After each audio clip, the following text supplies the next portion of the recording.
Thomas Jefferson. Thomas Jefferson. Table of contents. And the winner is December 3rd, 1800 was Election Day in the United States of America.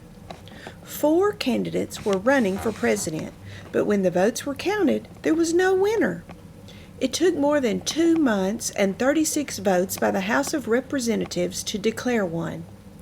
In the end, the winner was Thomas Jefferson.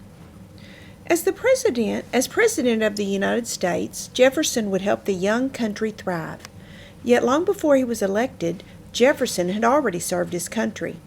He was one of its founding fathers who led the American colonies to independence from Great Britain. He wrote the Declaration of Independence, one of the most important documents in American history. Jefferson's thoughts and words shaped the United States forever. A lover of words.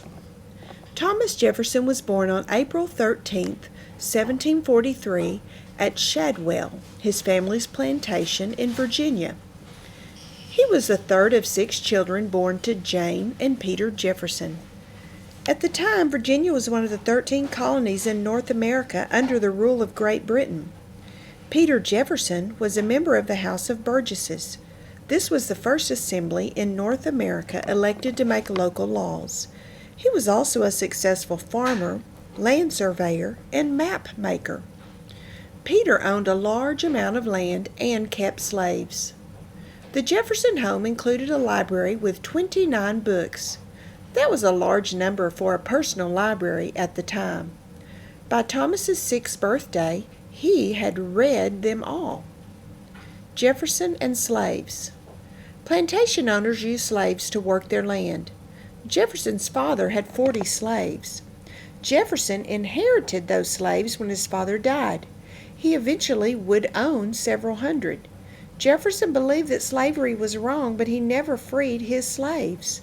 Slavery was abolished in the United States in 1865, 39 years after Jefferson died. Thomas was a shy, red-headed boy who loved the outdoors and music, but he loved to read more than anything else. He was always reading and thinking, even before he started school at age 9. He also liked to write down his thoughts rather than speak them. In 1757, when Thomas was 14, his father died. Thomas was heartbroken, but he continued his schooling. 3 years later, he went to William and Mary College. After that, he studied law. A taxing time. In 1767, Jefferson began to practice law. The next year, he became a member of the Virginia House of Burgesses. Jefferson did an excellent job of thinking through and preparing his law cases. He was not a great speaker, though. In the House of Burgesses, Jefferson was very quiet, but he became known for writing important documents.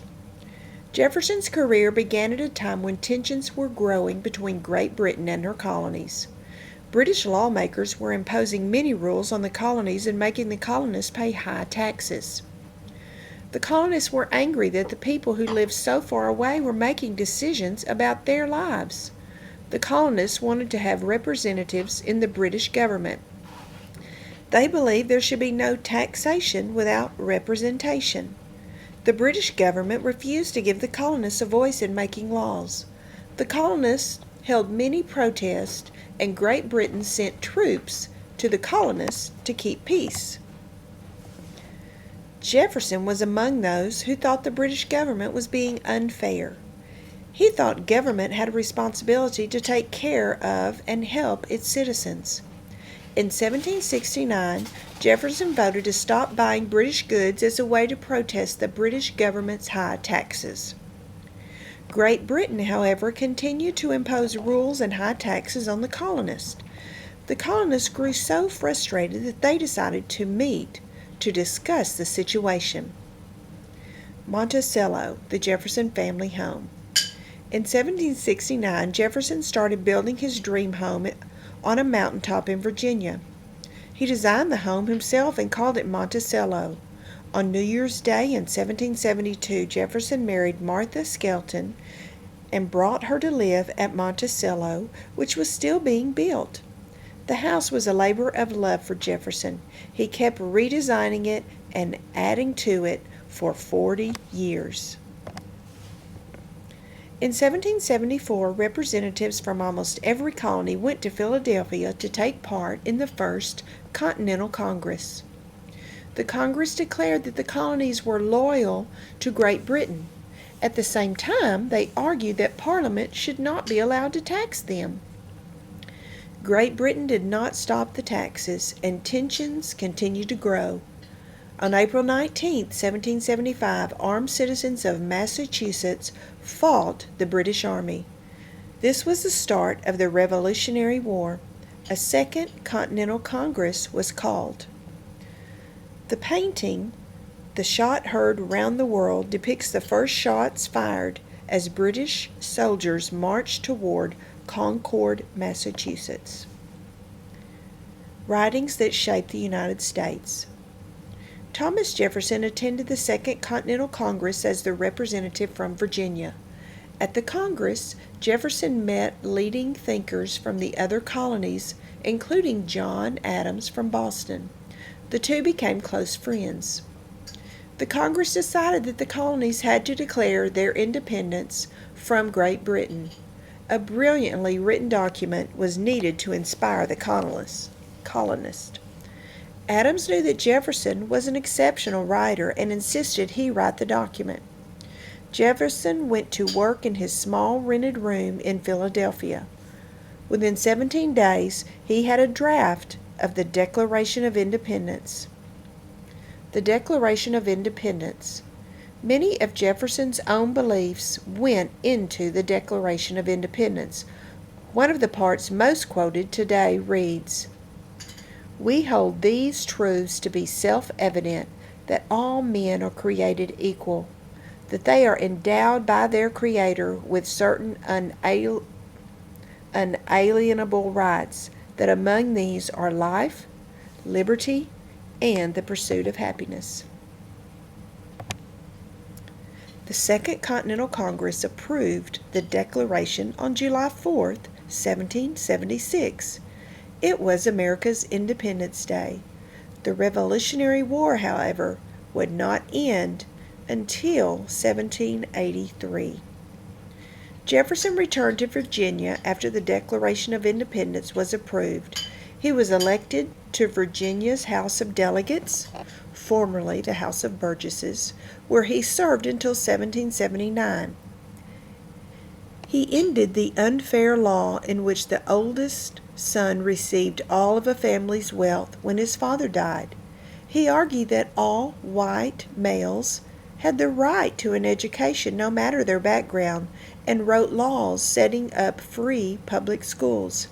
He also wrote the Statute of Virginia for religious freedom.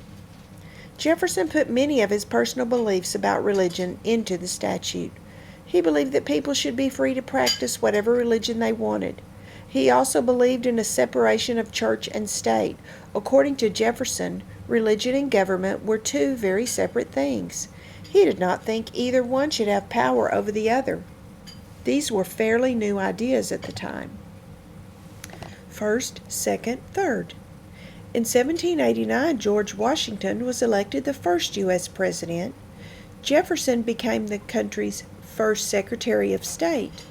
In 1797, his friend John Adams became the second president, and Jefferson became the vice president. However, the two argued about the nature of government. Adams believed that a strong central government was important. Jefferson believed that the individual states should have the strongest powers. With a strong central government, the President and Congress have the most power. A strong central government felt too much like having a king and parliament, Jefferson argued. Wasn't that what the colonists had fought against? Jefferson and Adams wound up not speaking to each other for more than 10 years. Jefferson standing with Ben Franklin left and John Adams as they review a draft of the Declaration of Independence. In 1801, Jefferson became America's third president. He served 2 terms for a total of 8 years. During that time, he cut the country's debt in half. He also doubled the country's size by making the Louisiana Purchase from France in 1803. The Louisiana Purchase extended the western border of the United States all the way to the Rocky Mountains. The Louisiana Purchase turned the young United States into a large country. It helped the nation become an important world power.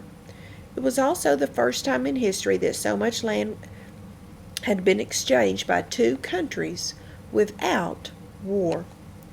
The Louisiana Purchase, 1803. The United States government bought 820,000 square miles of land from France for $15 million. That's $18.29 per square mile. The purchase included all or part of the 15 present-day states. The Library of Congress. During the War of 1812, the British Army set fire to the Library of Congress, the country's library in Washington, D.C. The collection of about 3,000 books was destroyed. In 1815, Thomas Jefferson, the man who loved books, sold his own collection to the library. With Jefferson's 6,487 books, the library was able to reopen. Today, the library has more than 35 million books. Returning to his roots. After his second term as president, Jefferson returned to Virginia. He spent his days reading, writing, and tending to his fruit and vegetable gardens. He also helped start Virginia's first public university. Thomas Jefferson died on July 4, 1826. John Adams died the same day. It was the United States' 50th birthday. Today, Jefferson is remembered for his thoughts on freedom, rights, and democracy. His words and actions helped create and define a free United States. The Jefferson Memorial Statue.